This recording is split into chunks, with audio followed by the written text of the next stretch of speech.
Сайн байцгаана уу их мөндөд үзэгчдээ. Терминал 1 TV студиэс мигмар лав гарагийн 14 цагаас чөлөөт ярилцлага үзэгч та бүхэнд хүрдэг.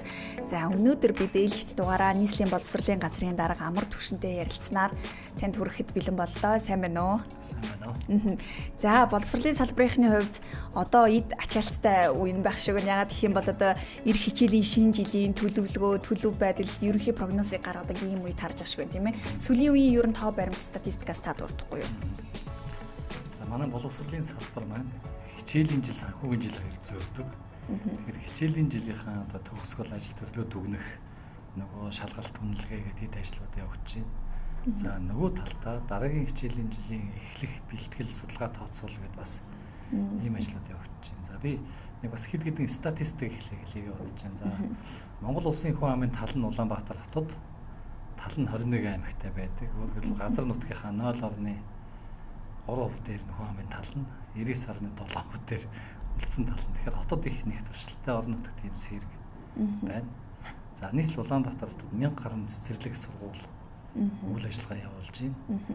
За энэ 1000 гаруй сургууль цэцэрлэгт 43 мянган одоо багш ажилтан ажиллаж байна. За энэ сургууль цэцэрлэгүүдэд 530 гаруй мянган хүүхдүүд суралцж байна.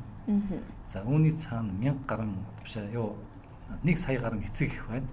Тэгэхээр ингээд 1000 гаруй байгууллага 43 мянган багш ажилтан 530 мянган хүүхэд 1 сая гаруй эцэгхээр одоо сая 700 орчим мянган хүний хооронд одоо боловсролын харилцаа эд өрнүүд ингээд явж байна. Ийм байна. Тэгэхээр нэвтршлийн хувьд бол бүр даацын хувьд бол хэдийнэ давсан ийм үзүүлэлт байна гэж бид нар харж штэ тийм ээ. За тэгэхээр 530 мянган хүүхдийн цэцэрлэг сургуулийн хүртээмжийн асуудал бол жил бүр яригддаг. За эх хичээл ер нь нөхцөл байдал ямар байхаар байна. Одоо яг энэ цаг үед төлөвлөлтөө хийдэг байх. Тэгэхээр 9 сарын нөхцөл байдал ер нь ямар байхаар байна вэ? За ер нь сүүлийн жилүүдэд Монгол улсын хүн амч нэлээд өсөж байгаа. Цэцэрлэг сургуулийн насны хүүхдүүдийн нэлээд юм өсөлттэй үе байгаа юм. За тэгээд энэ боловсролын асуудлыг хүртээмж чанар гэж хоёр үзүүлэлтээр ерөнхийдөө ингээ хэмжээсжүүлж ярил илүү боломжтой. За хүртээмж гэдэг нь хүүхэд бүрийг сурах нөхцөлийг бүрдүүлэхтэй холбоотой асуудал. А чанар гэдэг нь илүү сайн сурахтай холбоотой асуудал байна. За эхлээд цэцэрлэгээс нь эхлэе. За цэцэрлэг дээр ер нь манайх олон жил хүртээмж муутай явсан. За нэг 90,000 орчим хүүхэд нь одоо суглаас олж ороод 30-аад мянган хүүхэд нь цэцэрлэгийн ард үлдчихдэг. Одоо 2022 хүртэл ийм байсан. Цэцэрлэгийнхаа хүртээмжээс болоод л. За энэ нь өөрөө өгөхээр одоо ирээдүйн улсын эдийн засаг болон хүний хөгжил маш сөрөглөөтэй. Яг тэгэхээр 6 наснаас өмнө хүүхдийн хувь төлөвшлийн 70% тогтцдог. Тэгэхээр цэцэрлэгт хөмөрдсөн хүүхэд за нөгөө гэртээ юм өөр янз бүрийн орчинд хүмүүжсэн хүүхд цэцэрлэг үйлчлэг авч чаддаг хүүхд хоёрын хооронд дунд урт хугацаанд нийгмийн эдийн засгийн маш ялгаа үүсдэг. Тэгэхээр боловсролын яамнаас тухайд одоо ямар бодлого төвшүүлсэн гэхээр за ямар ч байсан бүх хүүхдэд цэцэрлэгт хамруулах ёстой гэд улсын их хурлын тогтоол гаргаад боловсролын яам нийслэл хамтраад тус бүрдээ 100 тэрбум төгрөг гаргаад ингээ эхний шийдлүүдийг хийсэн. За энэ дээр жишээлбэл урд өмнө бас ашиглаж байгаагүй одоо ийм шинэ аргачлалуудыг хэрэглэсэн. Тухайлбал төр хувийн хөвшлийн түншлэл гэж анхудаа маш өргөн хэмжээр зохион байгуулсан. Өөрөөр хэлбэл энэ төвхөр тэр 30 мянган хүүхдийг цэцэрлэгт хамруулахын тулд хувийн цэцэрлэгүүд гэхэл 15 мянган хүүхдийн сул орон зай байгаа юм. Одоо ингээд 150 хүүхдийн хүчинчлэлтэй цэцэрлэг байгуулсан. 100 хүүхд явдаг, 50 хүүхд нь сул ажилладаг.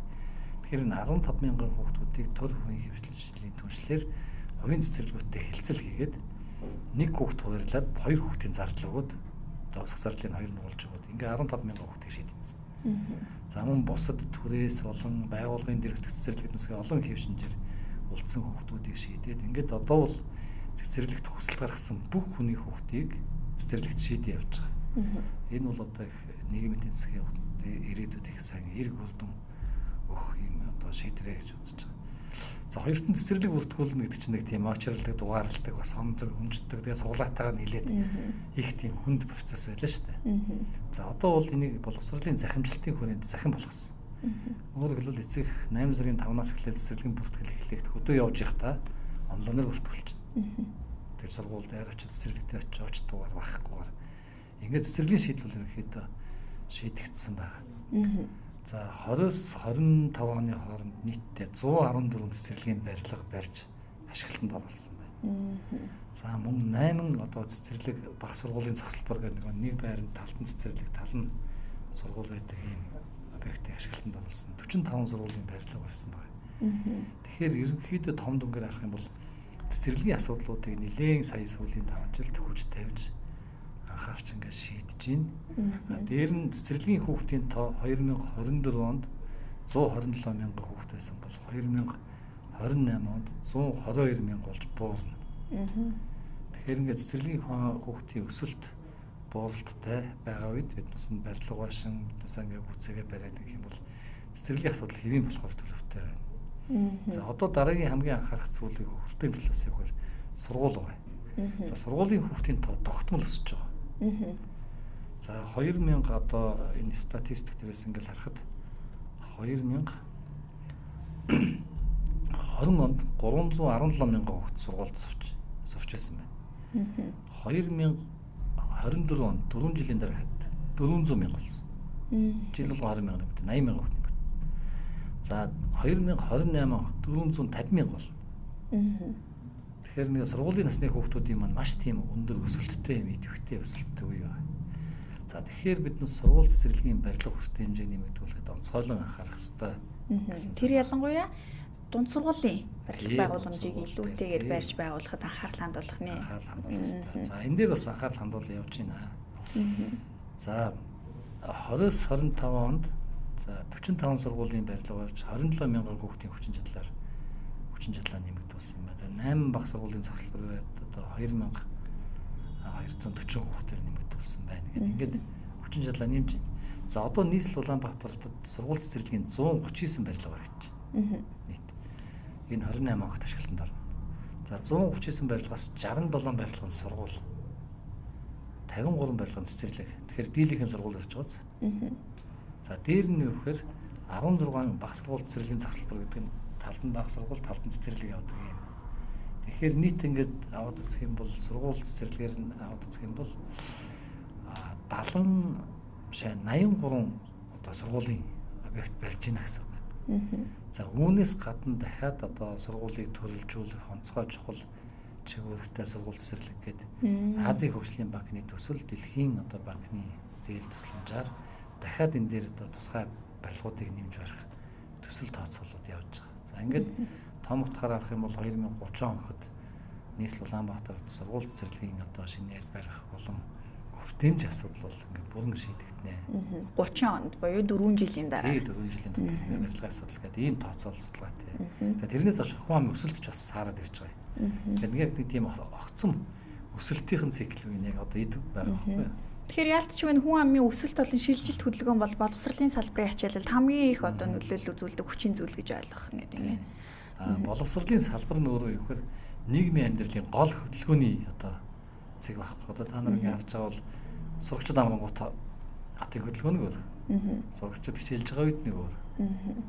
Тэгэхээр ингээд бүх айл хүүхдтэй байна. Хүүхдэд дагсан боловсролын хөдөлгөөн үйлдэлүүдийг хийж ийн. Энэ нь замын хөдөлгөөн, амьдралын хэвшил, нийгмийн эдийн засгийн бүх одоо үйл явцад нөлөө үзүүлж байгаа юм одоо суурь байгаа. Тэгээ Монгол улсын нэг давуу тал нөгөө хүүхэд залууч бол ихтэй орно байхгүй. Хүн амынхан дийлэх байна хүүхэд залууч болтой. Энэ бол сайхан зүйл л дээ бас сайдлаас.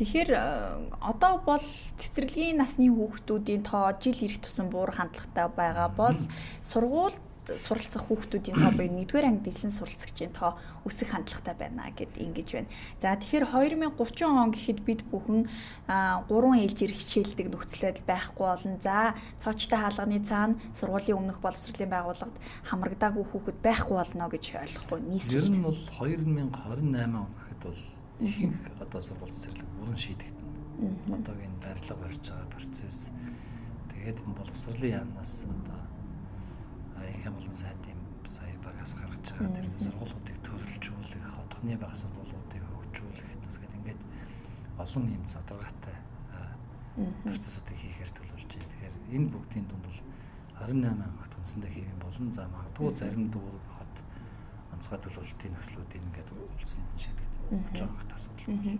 Бас нэг шийдэл одоо их сайн байсан нь хамран сургах тойргийн хүрээнд асуудлыг шийдвэрлэж цахимаар бөгөөд за мөн гэрийнхээ хажууд хүүхэд сурах боломжтой болсон нь их давуу талтай болсон. Тэгэхээр энэ систем цаашид яг энэ чигээрээ үргэлжлээд илүү боловсронгуй болж явах уу? Ер нь энэ дэлхийн жишгээр үзэх юм бол хот төлөвлөлт байна шүү дээ. Хотын төлөвлөлт бол хүний амьдралдаа ингээд авдаг үйлчлэгээнүүд байгаа. Энэ үйлчлэгээнүүд чинь нэг нь боловсролын үйлчлэгээ байгаа байхгүй. Боловсролын үйлчлэгийг хамгийн ойрхон мөртлөө хамгийн чанартай үйлчлэгээ байх юм бол тухайн хүндээ эцэг эхтэй хүүхэдтэй нийгмийн эдийн засгт эренлөө үзүүлдэг. Өөрөөр хэлбэл цэцэрлэг нь хамгийн ойрхон. Тэгээс 300-аас 500 метрт алхаад хүргээд өгч болдог байх хэвээр. За сургууль, бага сургууль, дунд сургууль гэдээ бас ингээ ойрхон байвал. Тэгэхээр хамгийн сайн сургууль бол гэрт ойрхон сургууль гэдэг концепц байгаа. За энэ бол харахгүй нь. За бид нар яг цаашдаа анхаарах хэрэгтэй нэг зүйл нь нөгөө боловсролын чанарын ялгаа байгаа учраас сайн гэсэн сургуулиуд руу хүүхдээ хүсэлтэй тийшээ янз бүрийн аргаар өдгөөс үдэж энэ сургуулиудын ч ачаалал төрсэн ийм тохиолдлууд гарсан. За ингээд 2022 оноос эхлээд идэвхтэй арга хэмжээ авч эхэлсэн. За энд цэцэрлэгийн хүртээмж шийдэх яаж байгаа сургуулиуд дээр ямар зохицуулт хийсэн гэхээр хамгийн өндөр ачаалттай тойргийн бус хүүхдүүдийг хамгийн их авдаг одоо янз бүрийн аргаар хүүхд олохоор хөөцөлдөг ийм 17 сургуулийг боловсролын яам, хууль зүйн яам, аялалтай тэмцэх газар санам жижиг зурж байгаад эсэлтийн хяналтанд авцсан. Өөрөөр хэлбэл энэ сургуулиуд дээр тойргийн бус хүүхдүүд одоо эсээд байгаа юу юу. За ингэснээр энэ сургуулиуд хэвийн болж эхэлж байгаа. Жишээлбэл өмнөх 3 жилийн өмнөх хэлсүүлж исэн хүүхдүүд нь 60 нэг ангид 60 гаруй хүүхд аваад байсан бол одоо ингээд 40 дотор. Гэхдээ зөвхөн харьяаллын доо. Харьяаллын доо. Ингээд суралцаад эхэлж байгаа. За нөгөө талд нь бид бас эн чин цааталтай явахаар энэ сургуулиуд руу яагаад хүүхд авахгүй байна гэхээр чанарын асуудал байгаа байхгүй. Тэгэхээр биднес бусад сургуулиудын чанарыг сайжруулах хэрэгтэй гэдэг. За ингээд сургуулиудын төрөлцсөн сургуулиудыг дүүрэг бүртэн байгуулах ажлууд эхэлж байгаа. Одоо сая хамгийн сүүлд гэхэд Баянзүрх дүүрэг дээр 1500 хүүхдийн одоо хүчин чадалтай том сургууль ашиглалтанд орлоо. За тэгвэл тэр сургууль Баянзүрх дүүрэгтээ ер нь ингээд энэ төвийн сургуулиуд илүү тийм төрөлцсөн буюу нөгөө сургалтын юм хөтөлбөрийн онцлогтой сургуулиуд их байгаад байгаа. Одоо ингээл 13 дугаар сургууль хэлний сургуультай, 1-р сургууль математикийн сургуультай, Калтины 11-р сургууль математик байгалийн ухааны гэх юм шүү дээ. Тэгэхээр бид энэ захын бүсд байгаа сургуулиудынхаа одоо төрөлжилтийг буюу сургалтын хөтөлбөрийн төрөлжилтийг нэмэгдүүлэх ёстой. Энэ дээр бол илүү одоо менежментийн болон багшлах холбос хүчин ур чадрыг сайжруулах ёстой. За тухайлбал саянд хийгдсэн гэж нэгээр тэр Баянзүрх дүүргийн шинэ сургууль маань 23 дугаар сургуулийн сургалтын менежерийг захирлаар нь томилоод 23 дугаар сургуультай менежментийн гэрээ хийгээд 23 дугаар сургуулийн 6 төрлийн хэлний одоо чиглэлээр гүнзг ирдэг. Уучнаар л одоо төрөлжсөн юм сургалтаа сургууль байхгүй. За энэ сургуулийн одоо удирдлагын бүрэлдэхүүнээс тэнд ажиллаад ингээд Баянзүрх дүүргийн хүүхдүүд төрөлжсөн энэ сургалтанд хамрах боломжийг нэмэгдүүлээд эхэлж байгаа. За гих мэтэр ингээд цаашаа төрөлжүүлэх бодлогод бас давхар явагдана. За тэгэхээр хоёулаа хүртээмжийн талаар ингээд ярихлаэр эхний ээлжинд бол барилга байгууламж бол 28 он, цаашлаад 30 он гэхэд бүрэн асуудалгүй болно гэж нь багшийн хүртээмжийн асуудлаас дагаад яригдах байхаа. За одоо багшийн хомсдол буюу багшийн чиглэлээр суралцж байгаа оюутнуудад нээнд 100% тэтгэлэг олгосон ч гэсэн төгсөөд өөр мэргэжлэр ажиллах, за дундаас нь мэргэжлээ солих гэх мэтчлэн асуудал байсаар байна гэдгийг салбарын түвшинд ярьж байна. Тэгэхээр үүнийг бас яаж шийдэх вэ? За барилга байгууламжинд байгаад байдаг багш цөөн байснаас үүдэж цөөн ангид, цөөн бүлэгт хуваарлал, олон хүүхд хуваарлагдах бас ийм эрсдэл байсаар байна. Тэгэхээр энийг ер нь нийслэлд яаж шийдвэрлэхээр харж байгаа вэ? Ер нь энэ багшийн асуудлаас гадна манай боловсрол өөрөө хэрэг чанартай байгаа вэ гэдэг дээр олон улсын хөндлөнгийн үнэлгээ сүүлийн 30 жилд нэг ч хийгдээгүй. Тэгээ 2022 онд PISA-гийн олон улсын үнэлгээ хийгдсэн. За энэ нь яа гэм бэ гэхээр одоо энэ хүүхдүүдийн одоо тухайн улс орны хүүхдүүдээс 15 настай хүүхдүүдээс төвлөж одоо шалгалт авдаг. Тэгээд тухайн улсын боловсролын систем хэрэг чанартай байгаа гэдэг дээр дүгнэлт өгдөг. Өөрөөр хэлбэл 21-р зуунд одоо амьдрах гэж байгаа хүүхдүүдэд эрсдэлтэй ур чадвар гэдэг энэ ЮНЕСКО болон олон улсын байгууллагуудаас гаргачихж байгаа. Жишээ шалгалт. Одоо жишээлбэл ингэсэн үг л дээ. 2022 онд цэцэрлэгт орсон хүүхэд 26 онд цэцэрлэгээ төгсөж байгаа. Тэгээ 2038 онд нөгөө ерөнхий боловсролын дунд сургуулаа төгсөж байгаа. 2042 онд их сургууль төгсөж байгаа. За 42-наас хойш ажлын байрлал борлоо гэж тооцоход ажиллаж эхэллээ гэж тооцоход 70 нас хүртэл одоо ажиллая гэж одоо дунд нас болцож байгаа. Тэгэхээр 2090 хүртэл ажиллана. За тэгээ цааш идэвхтэй амьдрал гэхэд 2100 хүртэл ажиллаж амьдрах гэж байгаа байхгүй юу? Одоо энэ одоо 22 цэцэрлэгт орж байгаа хүүхэд. Тэгэхээр 2100 хүртэл тэр ажиллаж амьдрахад нь өөрт нь хэрэгтэй мэдлэг ур чадвар өгж байгаа бол хамгийн сайн боловсрол гэсэн үг байхгүй юу? Тэгэхээр боловсролын агуулга хөтөлбөр манай Монгол улс шинжилж байна. 10 жилд нэг удаа шинжилдэг юм журамтай. За энэнийхээ дагуу шинжилгээтэй ер нь ирээдүйд энэ хиймэл оюун ухаан, мэдээллийн технологи энэ олон юм нөлөөллөөр нийгмийн амьдрал хэм маяг өөрчлөгдөхөд биднес хүүхдүүдэд ямар асуудлыг илүү шинээр нэмж заах уу, хуучнаасаа гадна гэдэг асуудал үүсэж байгаа. За энэтэй уялдуулаад жишээлбэл мэдээллийн технологи хичээл багангаас олдог болж эхэлж гэж байна. Нэгдүгээр ангиас эхэлдэг. Бид нар ч одоо хуучин 5 дугаар ингээд хойно дунд ангид үздэг байсан шүү дээ, тийм ээ. Хоёрдугаарт нь англи хэлний асуудал бас багангаас яригдж эхэлж байна. Ягаад тэгэхээр дэлхийд дээр байгаа шинжилгээний патентын мэдлэг мэдээллийн баг 80% англи хэл дээр. Тэгэхээр биднес ч нөгөө англи улсыг гэдэг байгаа биш зүгээр англи хэлтэй бол мэдээлэлтэй ойрхон болж давуу талтай болж байгаа байхгүй. Тэгэхээр ингээд ийм одоо хөтөлбөрийн өөрчлөлтүүд явж байна. За хөтөлбөрийн өөрчлөлтөө уялдуулаад нөгөө үзэж байгаа судалж байгаа хичээлийнхэн тоонуудыг ихсгэж багасгаж өөрчилж байгаа. Олон хичээл үзгүй, цөөн хичээл үзгүй. Эсвэл сонголттойгоор үзгүй гэдгээс хамаарат багшийн зохицуултууд энэ хүрээнд бас яригдана. Дээр нь вөхөр бүгдийн танхимаар үзээд явах уу? Танхим захин хослсон явах уу? За одоо нийслэлээр жишээлбэл вөхөр энэ жил 53 сургууль танхим дээр нэмэх нь захим гэсэн хослсон сургалтын аргаар явж байгаа. Одоо тэр blended learning гэж ярьдаг юм л та.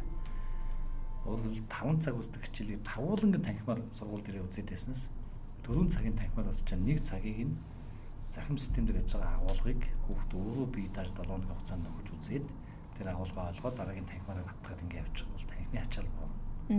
За гих байдлаар ингээд олон ийм төрөлт арга хэмжээнүүдээр багшийн асуудлыг зохицоор нь шийднэ. За энэ дотор одоо боловсролын яамнаас гарч байгаа багшийн 3 тулгуурт бодлого гэж байгаа. Энэ үхэнд ямар хүн багш болох ёстой юм бэ? Ер нь багшийн ажил чи өөрөө нэлээд тийм чин сэтгэл ба оюун санааны хослол дээр гол үйл ажиллагааны явдаг байхгүй. Тэгэхээр тийм хүүхдтэй ажилдаг, тийм хайр инрэл түгээж чаддаг, тийм сэтгэлээ зориулж чаддаг ийм ажилдаг. Нэгэнт оюуны ажил гэж бас потенциалны байх хэрэгтэй. За ийм одоо ямар хүн багш болох ингээд багш болох сургуулиас нь ахгуулаад ингээд багшийн хөтөлбөр, сургалтын хөтөлбөр төсөө ингээд шийдэх ажлууд. Дараа нь багш өөрөө ажиллаж байхдаа хөгжих асуудал байна. Яагаад тэгэхээр жишээл мэдээллийн технологи 10 жилийн өмнө байгаагүй шүү дээ. Одоо энэ утас хэрэглээ. За тэгэл энэ хиймэл явах хатнаас чинь тэгэл энэ утасны хиймэл аюулгүй байдал мэдлэл явах юм бол тэгэхээр ингээд асралтгүй хөгжих асуудлууд байна. Тэгэхээр багшийн хөгжлийг ер нь ажлын байран дээр нь ажиллаж байхдаа яаж хөгжих юм бэ гэдгийг хөдөлгөөн хөгжүүлэх. Багшийн хөгжилтэй холбоотой асуудал. За гуравт нь багшийн нийгмийн баталгаа. За энэ нөгөө цалин хөлс бусад нийгмийн нөхцлүүд нь яах юм бэ гэдгээр ийм одоо багшийн 3 тулгуурт бодлого гэдгээр бас энэ багшийн хөгжлийн асуудлуудыг анхаарай гэдэг. Тэгээд та бүхэн мэдж байгаа сая цалинг бол 50% нэмэгдүүллээ. Нормбай сайдын үе дээр. За сая их хамгаалалтын сайд ажил аваад дахиад нөгөө нэмэгдсэн цалингаас нэмэгдлийн тооцдгоор одоо ингээд энэ зохицуулт хийлээ 5 сараас олгож эхлэх гэж байна. Ингээд энэ цалингийн нэмэлтүүд ингээд явж эхэлнэ. Мөн 11 сард оны төгсгөл дахиад бас 26% нэмэх хэрэгтэй. Тэгэхээр ингээд багшийн цалин бас ямар нэгэн байдлаар нэмэгдэж өндөр байх хэрэгтэй. Нийгмийн баталгаа бол сайжрах хэрэгтэй гэдэг ч юм ингээд энэ чиглэл рүү явж байгаа. Тэгэхээр ингээд хүүхдийнхээ өсөлт, бууралт, сургууль цэцэрлэгийн барилгачлалт, төлөвлөлт, за тэгээ хичээлийн судлах зохион байгуулалт, хичээл олон сонгохоос хамаарат багшийн төлөвлөлтөд уялдуул явахад багшийн амсгалт орохгүй байх боломж байгаа. За багшийн хувьд бол сая энэ хэн оюутны ерхий сайдын үе дээр багш бэлдэх одоо сургалт сурж байгаа сургалтын төлбөрийг төр дааж эхэлсэн. За ингээ ирэх жилээс үүхээр яг энэ гэрээний дагуу суралцж байгаа хүүхдүүд төгсөж эхэлнэ. Эхний төгсөлт нь. Тэгтээ чинь энэ саяын өчтөр боловсролын сайдын танилцуулж байгаа мэдээлэлс харахад яг ингэснээр нийт багшаас сурч байгаа хүүхдийн тоо 2 дахин нэмэгдсэн гэж танилцуулж байна. Гэхдээ дунд нь сургууль солисон, мэрэгжил солисон асуудлууд байсан. Тэр зөвхөн яг энэ гэрийн дагуу сурсан хүүхдүүд бол нэлээд олон тоогоор сурч байна. За энэ төгссөн хүүхдүүдтэй нэгэнт улсын зардлаас сурчиж байгаа учраас гэрээ хийгээд одоо яг энэ төрөөс томилсон газар тэдэн жил ажил. За өмнө нь бол нөгөө өөрөө төлбөр төлөөд сурч байгаа. Тэгээд яг нөгөө онооныхын дараалал бас өндөр нотой хүүхдүүдийг бас улсын зардлаар сургаж ирсэн л та. Нийтийн биш өндөр нотой байна. За тэр өндөр нотой хүүхд орж ир сурсан боловч тэр хүүхдүүдийн тал нь одоо өөр салбарт шилжсэн байдаг ч юм ингээд байгаа. Тэгэхээр одоо бол төр ингээд зарлахаас учраас гэрээ хийж нэлээд доктортой барих ийм зохицуултууд явж эхэлж байгаа. Тэр нь яг нөгөө хин сайдын нэг хувийн сургуулиас багшаа татна утна гэдэг ярианаас нэлээд дуулан талдсан байхгүй. Уг санаа нь бол төрийн зардлаар онцгой нөхцөлтэй сурсан бол бас энэ төрд ажиллаж үргээ биелүүлэх хэрэгтэй. Тэр гэрээний үүрэг гэдэг асуудал яригдана л гэж байгаа. Тэгэхээр цаашдаа боловсролын салбарт хөрөнгө оруулж байгаа бол энийгээ буцаагаад тодорхой хариуцлагатай орсон бол суралцдаг хэрэгтэй. Тэр оюутан бол төгсөөд одоо төрийн зардлаар сурч байгаа учраас төрийн тодорхой одоо үүргүүдийг биелүүлэх хэрэгтэй. Гадаад ч гэсэн тэтгэлгээс сурахад буцаад төр тэдэн жил ажиллаж ийж энэ зээл чөлөөлөгдөн гэдэг юу байдаг шүү дээ. Тэр шиг яг ийм замаар одоо тооцоол хийгдэж явж байгаа. Орон нутгийг бодох юм бол нийслэл багшаа нөгөө юунд хамсдал нарийн бага. Яг харахгүй сумын сургууль баг гэдэг үстерч бас багшаа хамсдал байна шүү дээ. Тэгээ тийм учраас түрүүний нэг хэлсэн PISA гэдэг олон улсын үнэлгээнд анх удаа манайх боловсролын чанараа үнэлүүлээд дэлхийн 80 гаруй орн үнэлээд тэгээ эндээс нөгөө их байр эзлүүлээ сайн муу гэдэг нь зөв гол танаа боловсролын энэ дээр анхаарах хэрэгтэй байна гэдэг зөвлөмж өгдөг байхгүй юу? Эндээс гарч байгаа нөхөр манайд боловсролын ялгаа байна. Хотын хүүхдүүд нь хамаагүй дээр байна. Аймгийн хүүхдүүд нь хотынхоос 1 жилийн хоц сургалттай, сумын хүүхдүүд дахиад 1 жилийн хоц сургалттай байна гэж гараад ирж байгаа. За үүн дээр үүдээд одоо суунд багш ажиллахаар бол 40% нэмэгдэл. Аймгийн төвд ажиллахаар бол 20% нэмэгдэл гэж олгож гисэн байхгүй юу? Яг бол тийшээ болсон хүчнийг илүү байлж тогтолжуулж чадахжуулах. Гэт ингээд бодлогууд хийгдээд хэрэгжиж явж байна. Тэр нь одоо захим сургууль гэж сая Монголын анхны мэдлэг гэдэг сургууль 20,000 хүүхдтэй сургууль шүү дээ. Тэр яа гэм бэ гэхээр жишээлбэл сумд ингээд нэг бүлгэл хүүхд төгсөж байгаа. Нэг 12 дугаар. Тэгэл газар зүй сонгож судлах чинь 3 хүүхд байна. Тэгэл бүлэг нь хөрдөг. Тэг ингээд тэр хүүхдүүд чинь ингээд ирэх шиг нөхрөөд байгаа байхгүй. Тэнгүүд мэдлэг захим сургууль юм ба захим сургууль дээр чинь хэр сум болгоны 3-3-ыг нийлүүлээд нэг анги үсгэнэ. Боллоо нэг анги боллоо. Ингээд энийн сонгоны анги. Сонгоны захимаар загаа явчихна. Өөрөөр танхимаар авах чадахгүй үйлчлэгээ захимаар гэдэг ч юм. Ингээд хүүхдийн одоо нэг сурах хэрэгцээнд нийцсэн зохион байгуулалтууд бас явж эхэлж байгаа. Өөр дүнтэй явж байгаа жишээл зөндөө байна. Та түрүү хэлсэн одоо яг энэ сонгон суралцах буюу гүнзгийрүүлсэн сургалттай сургуулиудад ерөнхий боловсролын сургуулийг төрөлжүүлэн хуваах нь яг энэ даацын зохицуулалтанд их эерэг үр нөлөөтэй гэж байна. За энийг илүү наривчлал яагаад илүү наривчил сонгоны байдлаар сонгон суралцах нь ачааллаас хуваалцна гэж харж байгаа вэ? Одоо жишээл ер нь энэ боловсролын ерөнхий боловсрол чинь ингээд баг боловсрол, суур боловсрол, бүрэн дунд боловсрол гэдэг 3 түвшинтэй байна. За баг боловсрол дээр бол ерөнхий зорилго нь хүн ер нь яаж суралцдаг юм бэ гэдэг 10 гаруй төлөв эзэмшиж чиглэнэ. За суур боловсрол дээр нэг шинжилгээ оноод чи яг шинжилгээ гэж юм байш гэдгийг илүү ойлгож аваад.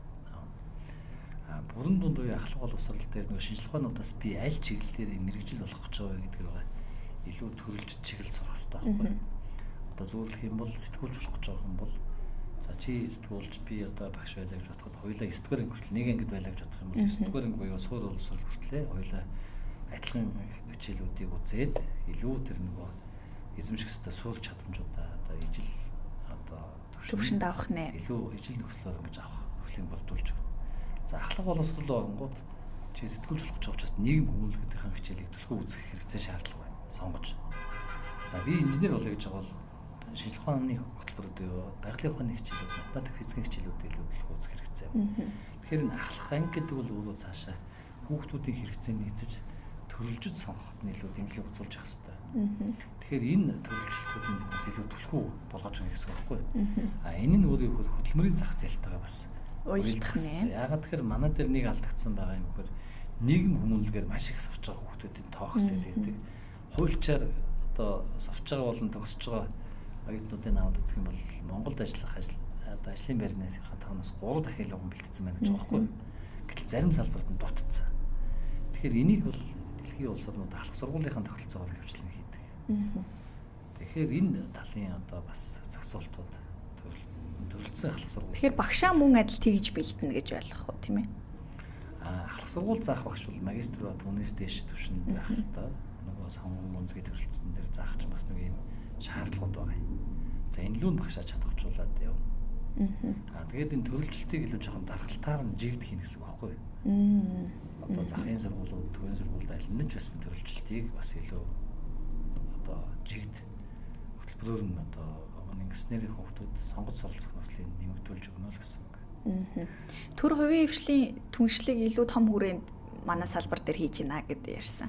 За энийг та илүү дэлгэрүүлж хэлчихгүй юу? За зарим тохиолдолд одоо хувийн цэцэрлэгүүдийг улсад түрээслэх, дүүрэгц түрээслэх гэх мэтчлэг үйл ажиллагаанууд явагдаж байна. Мөн одоо хувийн сургуулиуд, улсын одоо сургуульд бас байраа түрээслэх гэх мэтчлийн арга хэмжээнүүд авагдаад ингэ явж байгаа шүү. Тэгэхээр яг төр хувийн хвшлийн түншлэгийг яг энэ ачаал буруулахад яаж ашиглаж байгаа вэ? За ер нь ингээд манай энэ сургууль цэцэрлэгийн хүүхдийн өсөлтний юм тодорхой өндөр өсөлттэй байгаад буурах үед тэр баахан барилга орчих юм бол буураад ашигладаг болчихно да. Тэгэхээр яг өсөлттэй үед нь биднээс тэр төр хувийн хвшлийн түншлэл юм уу, түрээс хэд юм уу, төр дундын зохицуулт явж гин гэсэн үг байхгүй юу?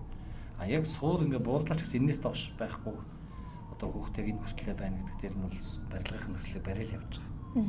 За тэгээд жишээлбэл цэцэрлэгийг шийдэхэд 15,000 хүүхдийг төр хувийн хвшлийн түншлэлээр хувийн цэцэрлэгтэр одоо сул орон зайд хуваарлаад шийдээ явсан. Хэрвээ энэ 15,000 хүүхдийг уламжлалт аргаар шийдэх бол цэцэрлэгийн хүчин чадлын хвшлэн 150 байдгийг. 150, 200, 250. 150 хүүхдийн хүчин чадалтай 100 цэцэрлэг шинээр барих хэрэгтэй гэсэн. Тэгэхээр 100 цэцэрлэгийн газрын чөлөөлөлт, цэцэрлэгийн төсөв суулгаад бариад, тоног төхөөрөмжөөр нь тоноглоод багшаа бэлтгээд. Гэтэл тэр угаасаа хувийн цэцэрлэгтэр 15,000 хүүхдийн сул орон зай байж байгаа байхгүй юу? Тэгэхээр ингээд иймэрхүү түншлэлийн аргачлалаар биднээс амжилттай шийдэж явж байгаа. Аль алиндаа хэрэгтэйгээр. Ерөнхий боловсролын сургууль дээр одоо ирэх намраас нөгөө цэцэрлэгчин гайгүй болоод сургууль руу нэлээд ачаалал өгдөж байгаа учраас судалгаанууд авч байна. Хувийн сургуулиудын холбоо, хувийн сургуулиудаас өөрийн одоо 350 хүүхдийн хүчин чадалтай сургууль барьсан 200 хүүхдтэй байж байгаа бол 150 хүүхдээр одоо төртөө хамтрах боломжтой эсгээр нь судалгаа аваад за ингээд хорооныхаа хүүхдийн ачаал даастай холбоод судлаад ингээд зохицуулт хийгээ явж болно энэ судалгаанууд байж. За яг барилгын зүгээр объектуудыг үйл ажиллагаагүй зөвхөн объектын түрээслээд явж байгаа тохиолдлууд байна. Тэгээ хотхны баг сургуулийг нэлийн хөгжүүлэх талаас нь одоо ингээд судалгаа тооцоо явж байгаа. За энэний гол зарчим нь нөхөр цэцэрлэг дээр нэлээд олон байруудыг түрээсэлсэн байхгүй юу? Жишээ нь 22 онд 120 объект цэцэрлэгийн зорилттой түрээсэлжсэн хувь аж ахуйн нэг жиргэн байгуулсан. За ингээд үндсэн цэцэрлэгээ бариад энэ түрээсэлж байгаа объектууд нь жил болгон багасаад одоо нэг 80 орчим байна. 40 өдөр жилд 10 гэдээр багасаад байгаа. За ингээд эрхчлэлд далаад бол тэгэхээр нэгэн цэцэрлэгийн зорилтоор ингээд тогтцолцсон объектыг нөгөө баг сургуулийн 1-2 дугаар ангийн зорилттой болгож өөрчлөлт буцааж ашиглаж болно. Дахиад заавал төрөөрөө бүгдийн сургууль цэцэрлэг барилгаагаар бэлэн объектууд. Яг тэгэхээр тодорхой хугацааны дараа 30 оноос эхлээд дахиад энэ хүүхдийн өсөлт буцаад бууралттай байгаа байхгүй. Тэгэхээр иймэрхүү ингээд зохицуултуудыг цаг үеийнхаа нөхцөлд ингээд уйлдуулаад шийдэх явж байна. За мөн одоо 3,000-аас дээш хүүхдтэй нийслэл 38 сургууль байна. Одоо маш нүсэр ачаалттай гэсэн үг байхгүй. За ингээд хамгийн анхлаа чинь 10,000 хүүхдтэй ирээдүйн сургууль байсан. За энийг 3 хуваагаад одоо ингээд 3 сургууль байна. Гэтэл ингээд дахиад хуваамын хаалтаас хамаарат 3,000-аас дээш хүүхдтэй 38 сургууль байна. За ер нь бол цаашдаа сургуулиудыг бол 3,000 дотор л ачаалын хэвийн байр гэж байна. Ягаад тэгэхээр 3,000-аас дээш байлгаад оронтоо нэмэгддэг. Нөгөө захирлууд төрт ажилтан нийгмийн ажилтан гэсэн ингээд нөгөө юугаараа. Гэтлүүгээр 2,000 хүүхдтэй байхад адилхан л оронтоо. Тэгэхээр нөгөө ачаалт нь үйл ажиллагааны удирдах ачаалт нь нөлөө үзүүлж байгаа учраас 3,000-аас дээш хүүхдтэй сургуулиудад ачаал боруулах гэж байна. За 44-ээс дээш одоо ачаалттай буюу маш өндөр ачаалттай хичээлж байгаа 1089 бүлэг байгаа. Нийслэлд нэг 12,500 бүлэг хичээлж байгаа. Одоо 1089 бүлэг нь одоо нэг ангид маш их олон хүүхд сурч байгаа юм. Ачаалттай бүлэг байгаа байхгүй. За энэ бүлгүүдийг задлж ачааллыг бол хэвийн болгох зохицуулт одоо бас хийхээр тооцоо судалгаа явуулж байна. Тэгээ өнөөдөр сая нийслэлийн засаг дарга Нямбатар дарга боловсролын сайдын хамгаалалтын сайд нар уулзалтаад за одоо яг ингээд зарим нэг нийслэлийн чиглэлтэй зарим нь яамны чиглэлтэй ажлууд төр за энийг ингэж хамтарч ажиллаж энэ асуудлуудаа шийдгээд ингээд уулзалтаад бүх тооцоо судалгаагаа нэгтгэхэд ажил өргөдөө хавааж аваад ингээд шийдэж ин л та. Жишээлбэл энэ одоо ингээд барьж байгаа 139 барилгаас хугацаанд ашиглалтанд орох хэрэгтэй байтал орохгүй ингээд асуудалтай байгаа 30 барилга байсан 23. Тэгээ яам нийслэлээр хамтарсан ажил хэсэг гаргаж байгаад нийслэл дээр хөвчлэн эрхийн татж шилжүүлж авч байгаад энийг яг за хуулийн маргаантай бол шүүхийн маргааны тусгаад за мөнгө санхүүгийн одоо асуудалтай бол тэр асуудлыг шийдээд за ингээд гих битэр ингээд төрийн талаас болон тэр аль талаас үргээ биелүүлээд шийдээд за үнэхээр барилга болж чадахгүй байгаа тэр хугацаанд ашиглалтанд өгөхгүй бол тэр компанид болиулаад дахиж тендер зарлж өөрөж чаддаг компани орлооч гэдэг юм ингээд шийдсээр одоо 20 сургуулийн шийдсэн байгаа 20 барилгын. Одоо үлдсэн 10 барилгын жишээл ингээд энэ аргаараа шийдээ явууч гэдэг юм уу. Шийдлүүд байна. За дээр нь бас нэг сая яригадаад байгаа нь нөхөр англи хэлийг чинь бид нас илүү жоо агсан төвшөнд үзээгээд боловсролын хуулинд манай одоо үндсэн гадаад хэл бол англи хэлгээ заачж байгаа байхгүй хуучин орос хэл байсан. Тэгээ заавал бүх орос хэл хүчээр судлаад байдгийг нь болоод англи хэл болоод багангаас илүү үзээд англиг илүү агсан төвшөнд судлахаар ийм сургалтын хөтөлбөрийн өөрчлөлтүүд явж байгаа юм. Перс ингээд олон улсын англи хэлний одоо платформ дээр тэдний системдээ суралцсан англи явж байгаа. За тэгэнгүүт нийслэлээс яаж юм гэхээр англи хэлний сургалтын дээр бодлогын дэмжлэг үзүүлээд жилд одоо 200-аас 250 гадаад багш сургуулиудын дээр ажиллахад дэмжлэг үзүүлээд тэгэхээр бол нийслэлийн төсвөөс олон улс түрээслэх болон амжиргааны зардал дээр нь төслөе. Яг нөгөө багшийн цалинтай хэсгийн яам хариуцаад явъя. За ингэснээр нөгөө гадаад гэлч ингээд унших, ярих, бичих, сонсох гэдэг айлц тавлын шалгалт чинь ингээд 4 төрлийн оноогоор унших нь тэдэн оноо, ярих нь тэдэн оноо, сонсох нь тэдэн оноо, бичих нь тэдэн оноо гэдэг ингээд дундчилж гардаг байхгүй. Тэгэхээр гадаад багштай авсар заах юм бол ярих, сонсох дээр нь илүү нөлөө үзүүлдэг.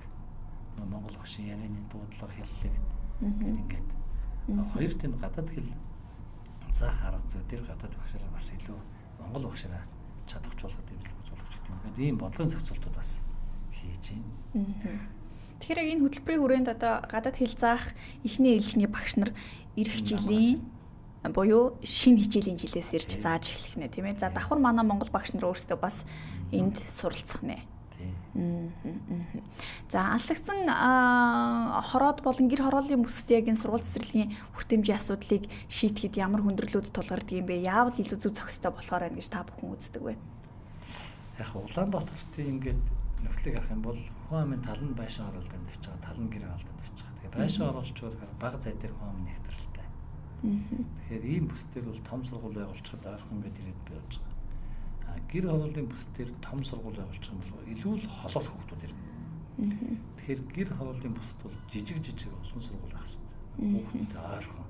Ингээд тэгэхээр гэр хорооллын бүсийн сургуулийн төлөвлөлт бол арай өөр хүн ам нягтарсан ийм одоо өндөр ачаалттай хотхон хорооллын төлөвлөлт арай ондоо байх хэрэгтэй байл.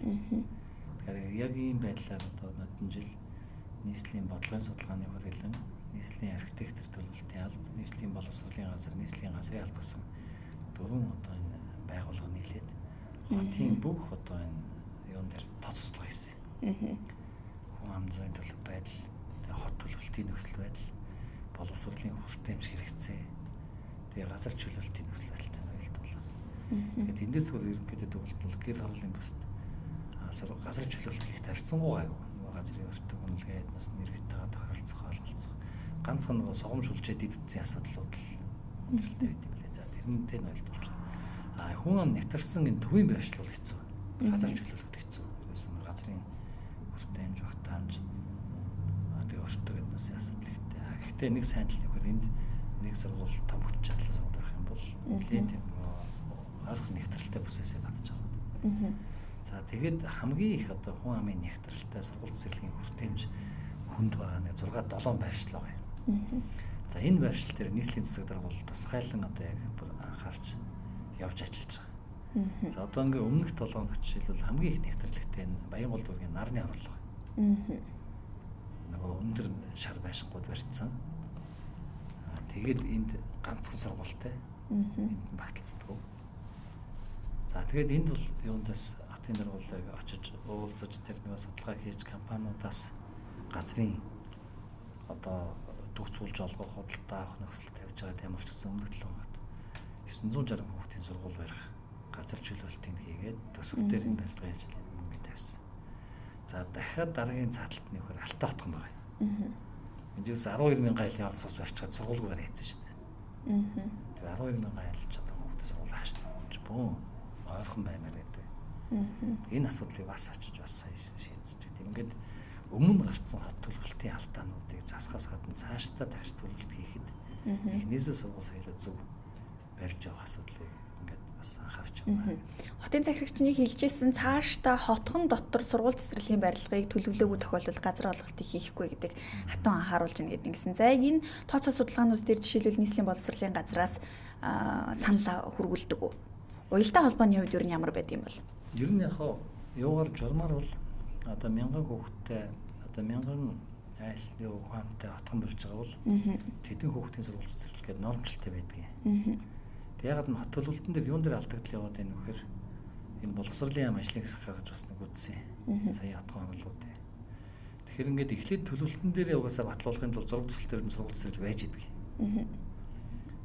Тэгээд барилга эхлэхэд байж байна. Яа тэгэхээр нөгөө барилгыг ч улсын комиссд авах та бүүнээр нь авдаггүй. Барилга барилгаар жижиглээ авчдаг болохоор тэгээд нөгөөдгөж олон компани болж хуваагддаг ч юм уу заримдаа хэн барих нь тодорхой болоод сургууль цэцэрлэгийн асуудал нь хойнолдож байдаг байхгүй. Тэгэхээр цаашдаа нотгон хорооллыг ижүүрнээр нь төлөвлөх зөв ганц нэг байшингуудаар биш. Ижүүрнээр нь төлөвлөхдөө хүн амынхаа одоо тоотой ноёлтууд сургууль цэцэрлэгээ эхнээс нь төлөвлөх. Ийм зохицуултуудаа. Дээр нь цэцэрлэгийн хүртээмжийг шийдэхэд бас зарим цэцэрлэгийн объектуудыг одоо орон сууцны хотхны нэг давхруулан ойрхон объектууд дээр тулгуурлаж шийдсэн. Тэр нь хүүхдэд илүү ойртуулж энэ бас даваа талтай. Тэгэхээр илүү л тэр эцэг хүүхдүүдтэй ойрхон байдлаар сургууль цэцэрлэгийн төлөвлөлтийг хийх юм бол замын төвчрөл, эдийн засаг, за хүүхдүүд чи ядрахгүй гэдэг замдаа холоос суух юм бол ингээд унаа машин гэдэг ингээд ийм олон асуудлууд төрдөггүй багт. Тэгээ аюулгүй байдал гэдэг юм даваа талтай. Яг нийслэлийн боловсролын газарт эцэг эхчүүдийн зүгээс ирдэг санал хүсэлтүүд юу н голчлоо юу байдаг юм бэ? Хамгийн их ирдэг одоо саналуудыг ирэмбэлж үзэх юм бол юун дээр анхаарал хандуулах ёстой гэсэн дүгнэлт гардаг юм бол. Бид нэг судалгаа хийж ажиллаж байгаа юм л да.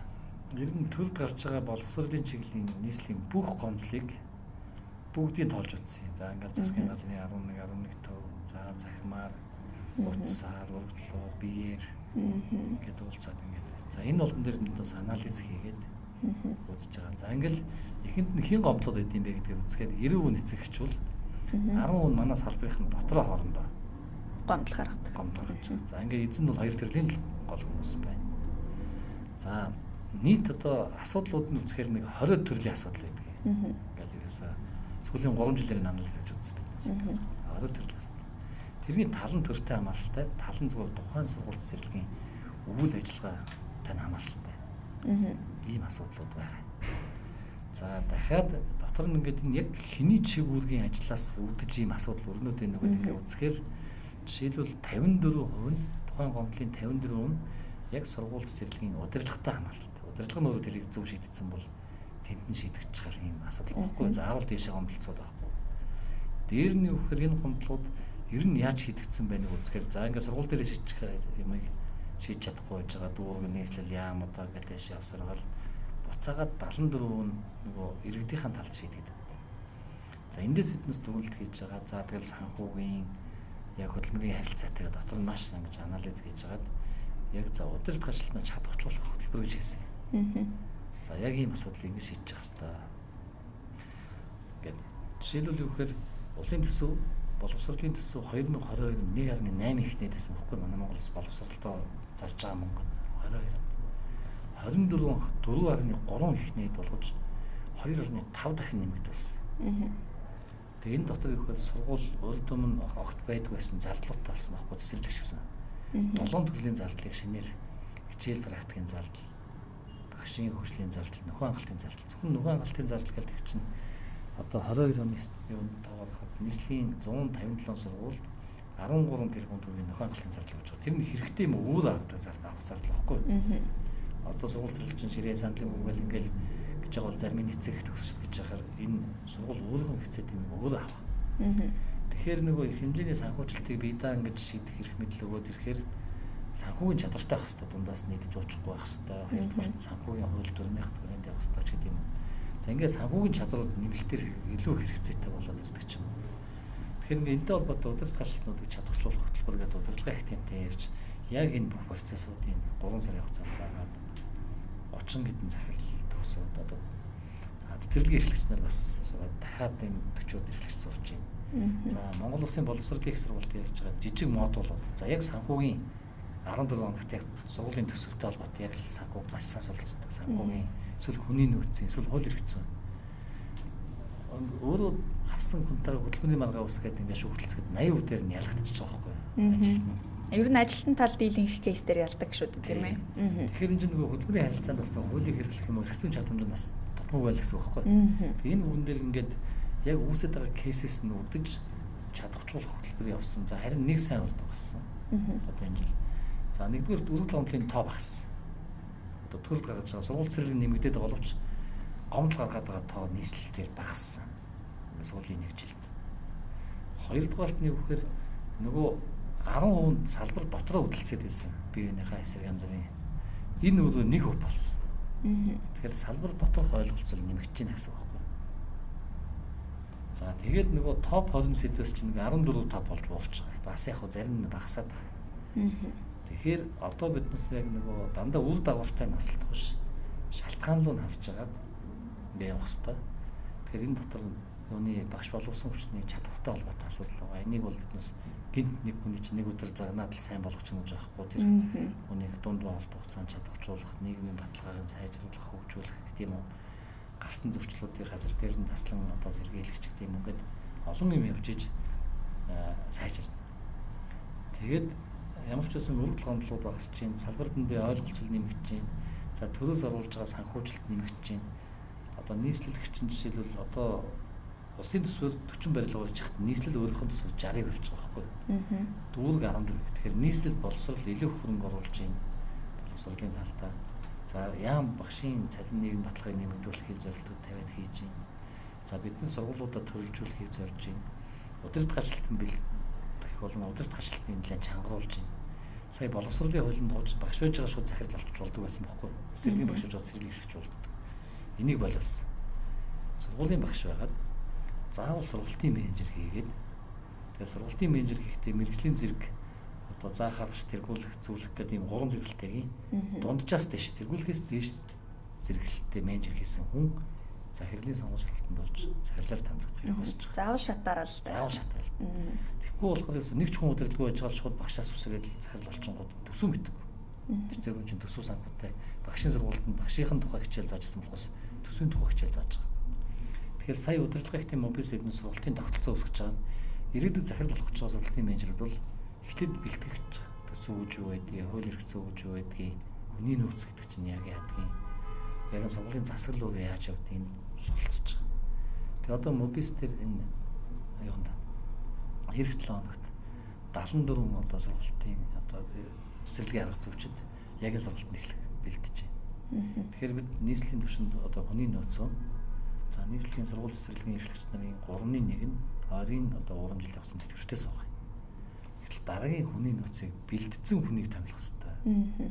Тэгвэл бэлдээгүй хүн томилчоод ажлын байр гаргасан шийдвэр үр дагавартай биднес ноцолдож ингэж ажиллах юм бол илүү үр дагавар нөлөөлөл байна.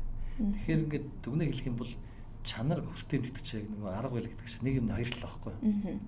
Хүртээмж шийдэгдэхгүй бол чанар шийдэгдэхгүй. Гэхдээ чанарыг бас ингээд зөв нөлөөлж явах бол хүртээмжтэй нөлөө үзүүлнэ. Одоо ингээд энэ хотын 1-р сургууль руу яагаад ийшээ холоос хүмүүс зүүж ирээд байгаа юм. Энэ чанараас нь үүдээд.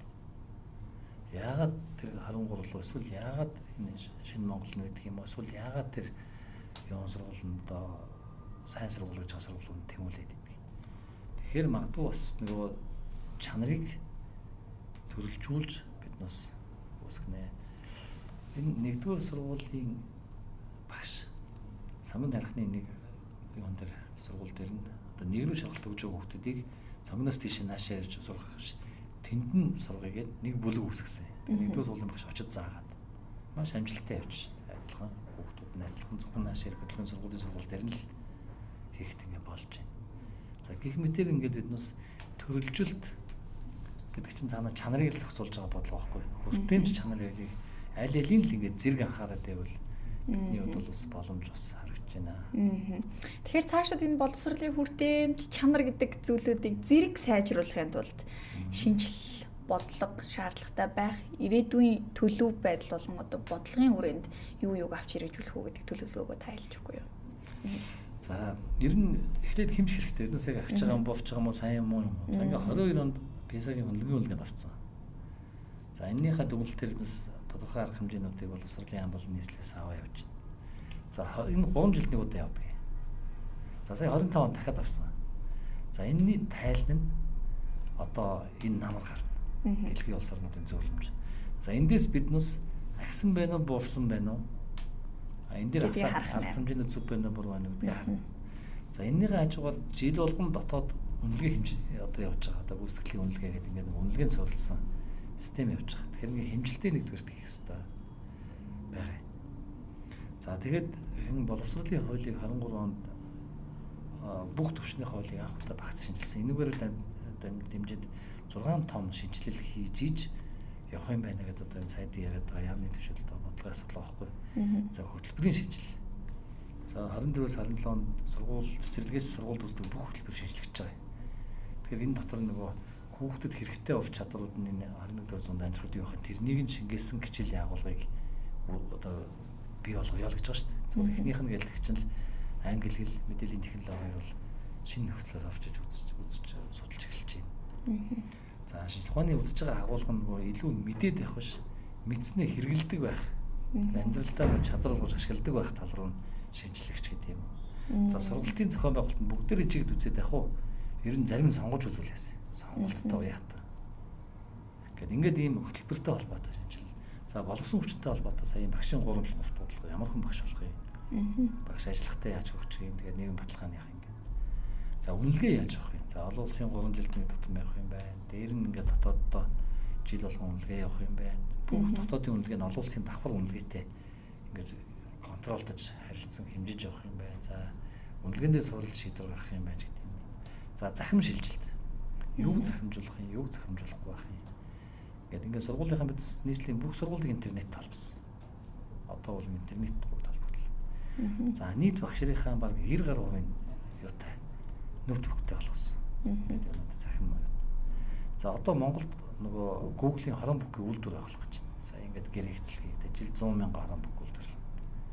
За ингээд хүүхдүүдийн нөгөө захим дэд үтс орчныг бүрдүүлнэ.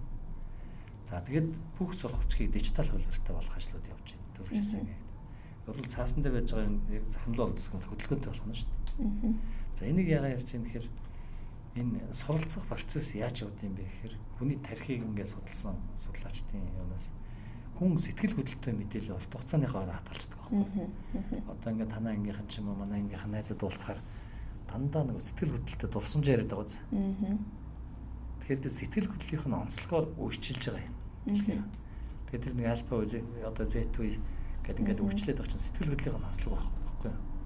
Тэгэхээр сүүлийн үеийн хүүхдүүдийн сэтгэл хөдлөлийн онцлог бол тийм мультимедиа технологитой, тим суурьтай мэдээлүүд илүү сонирхолтой байдаг. Одоо хүүхд зүгээр хараад уцлуу бол баг зөнгөөр яваад шүү дээ.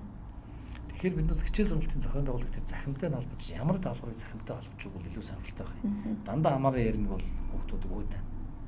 Тэгэхээр ингээд боловсролын захимжилтын асуудлууд гэж өрнөр явж байна. За нөгөө сургуулийн засаглал ер нь сургуулийн эрх мэдлийг нэмэгдүүлээд байгаа. Тэр хэмжээгээр өөрөө ингэж хам толноор ярьж шийдэх мөнгийг ихсгэж байгаа байхгүй.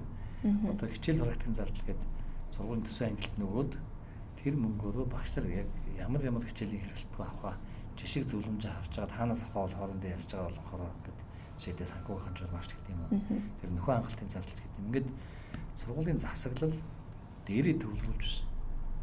Одоо уучин чин ширээ сандал бүх юмыг боловсролын яамнаас хангах хэрчэн хөөцөлдөх гэж бүх ажил үсэт байгаа байхгүй.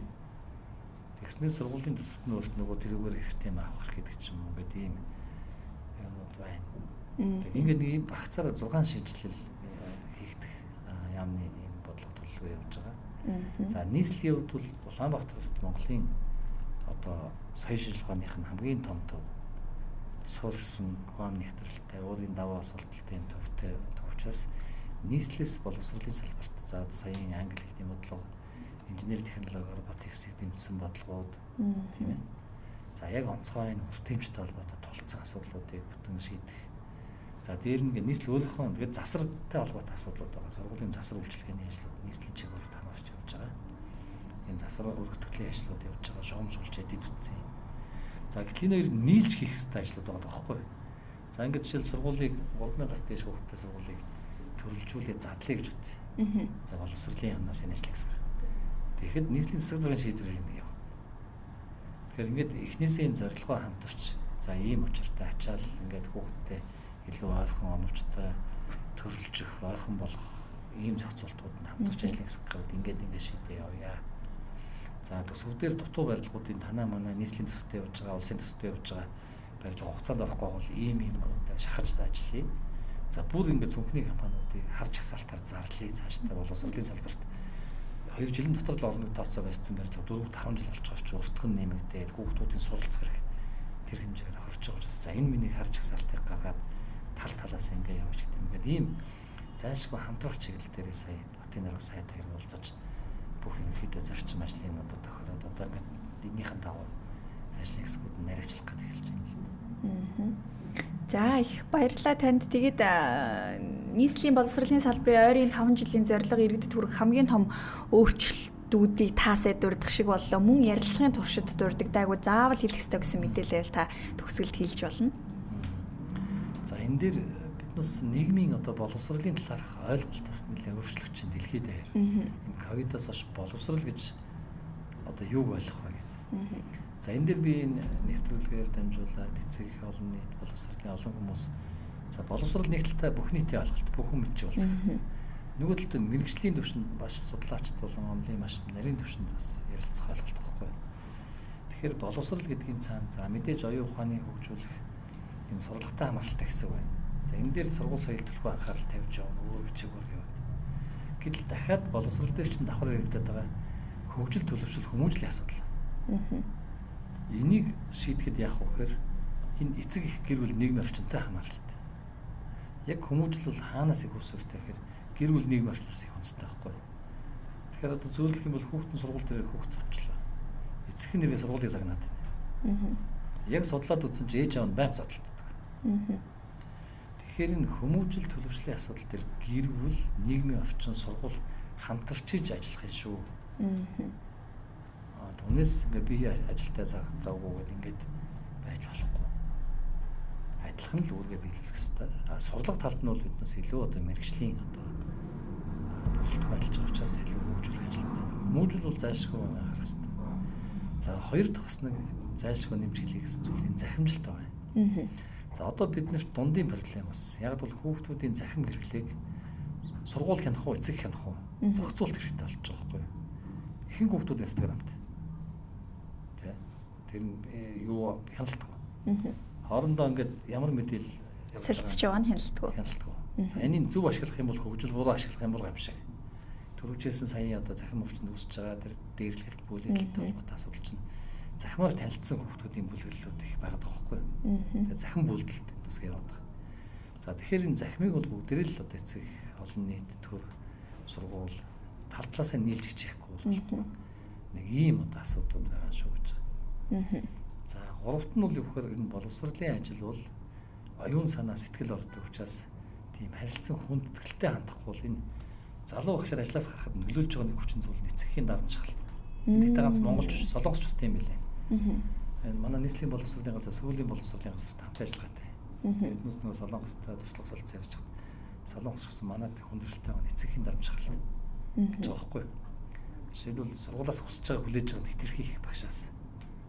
Энэс үүдээд багшд бас одоо зүгээр ингээл жишээ авъя л да чи багш байлаа гэж бодоход өдөөс хойш ангийнхандаа заачаад нэг цагаас эхлээд ирээд хичээлээд багны багш заагаад за 6 цаг үед 5 хоног тараад за 7 цаг үед гэртээ очиад нэг эмэгтэй хүн чи хоол унд хийгээд ингээд бас нэг арга хэрэг гүйцэтгэх мөн шүү дээ. За тэгэнгүүт нөгөө ээж аав нар чи хүүхдээ хичээл хичээл хийх гэдэг ангийн 40 хүүхдээс нэг 10 20 багш руу заавал хандлт үсгээд байгаа.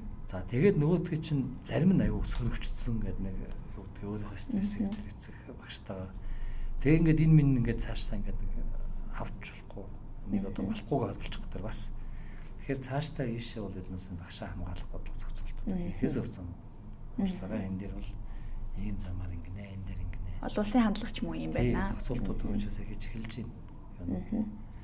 Яг олон улс бол ихвчлэн нэг ээлжинд байж байгаа учраас өдөөс өмнө хичээл заачаа өдөөс хойш тэр нэг гэрийн даалгавар хүүхд хөгжлөднөөс илүү жоохон сургуулийн нөлөөтгөр явуулчихаар ороо бол эцэг тийм даалгавар хүмүүс кэслүүд тэр нэг хөгжил хамгаалах хүүхдтэйгээ үлгэр уншиж өгд юм уу тоглолт юм уу тэр тал руу биднээс ч нэг ээлжийн коэффициент багтахгүй учраас даалгаврын асуудал чинь дундын бүсээр орчод байгаа байхгүй. Тэгээ эцэг их орохоор бас зарим дээр нь чадахгүй. Тэгэхээр эцэг сургууль бол багш зохимжийн дэмжихээс өөр замгаа болчиход байна. Энийгээ соёлтой харилцаад ойлголцоо явуулдаг газар амжилттай. Хэрүүл магадгүй бол хин хиндээ гомдолтой нэг юм болчиход байгаа. Тэгэхээр энэ эцэг ихтэй олон нийттэй боловсролын талаар ойлголцох ийм одоо зүйлүүдийг илүү сайн хийж. Ер нь тэгээд ингээ харах юм бол сайн эцэг их сургууль сайн ойлголцож хамтардаг газар сургуулийн амжилт өндөр. Ойлголцохгүй ингээ бие биелүүгээ тавиад идэг, шаардлага тавиа хийдэг. Ийм газрууд бас хэрүүл маргаан ихтэй үр дүн багтаа байгаа. Тэгэхээр илүү тийм ойлголцож ажилладаг баймар байна. Өөрийнхөө боловсролын салбарын дураа ялахад бол чин сэтгэл оюун санааныхаа ажлыг яг мэрэгжлийн түвшинд хийх ёстой. Үнэхээр мэрэгжлийн түвшинд хийж чадахгүй бол салбараа солиод зоригтой хүн хамгийн сайн чаддаг ажлууд хийх ёстой. Манай Монгол улсын ч нэг анхаарах хэрэгтэй юм. Бүтээмж байгаа муу байна гэхээр ямар нэгэн ажлыг хийхэд тухайн хүний нэг тийм чадамж өгөгдөл зайлшгүй шаардна. Тэгээ сонирхол. Тэгэхээр багшийн ажил бол өөрөө зайлшгүй тэр сэтгэл оюуны чадамж шаарддаг учраас яг ийм чадамжтай хүн биш байх юм бол бас ингээ хэцүү. Тэгэхээр ингээд энэ лөө биднээс цаашаа илүү багш хүний илүү бэлдэж чаддаг чиглэл нь оруулж явах хэрэгтэй. Төрийнхэн бол боловсролын салбарт хөрөнгө оруулах. Хөрөнгө оруулж байгаа л би одоо ашигнаад гэдэг аахгүй. Боловсролын салбарт 5 хүний хөрөнгө оруулж байгаа даргуул сайн дурах. Аль намынхаа сүл хамаарат гэж ашиглана. Ингээд хөрөнгө оруулалтаа биднээс нэмэгдүүлж анхаарах хэрэгтэй. Дээр нь компани одоо байгууллагууд боловсон хүчний бэлтгэд мөнгө зараад байгаа. Тэгснээс боловсролын салбар руу хөрөнгө оруулах.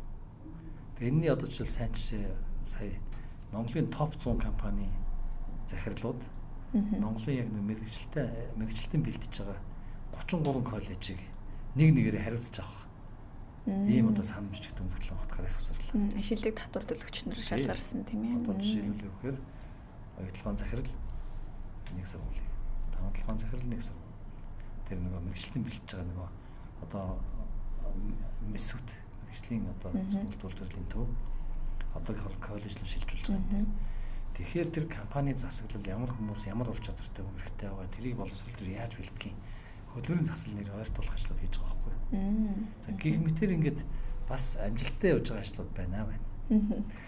За танд их талархлаа. Тэгээ боловсролын салбарт ер нь ажил хамгийн сайн явахад ойлголцол их чухал юм байна гэдгийг одоо дахин сонссондоо та тань яг өмнөх дугаараар ерөнхий боловсролын сургуулийн нийгмийн ажилдаа оролцсон. Тэгээд хүүхэдтэй, багштай, эцэг ихтэй бүх талуудтай харилцан хамтарч ажиллахад ойлголцлын асуудал хамгийн чухал гэдэг бидний ажилд гэд ингэж байсан. Тэгээ өнөөдөр та бас яг энэ ойлголтыг бас баттгаан хэллээ. За нийслэлийн боловсролын газраас хийж хэрэгжүүлж байгаа ажил, ирээдүйд хийх гэж байгаа ажлууд, за мөн ажлын төлөвлөлтүүд яаж явдгийг, олон улсын төсөл хөтөлбөрүүд хэрхэн хэрэгжиж байгаа чанар болон хүртээмжийн асуудал, багшийн хомсдлын асуудлыг улс ураар нь бодлогын түвшинд бидэнд мэдээлэл солилцсон. Танд талархлаа. Таны цаашдын ажилд амжилт хүсье.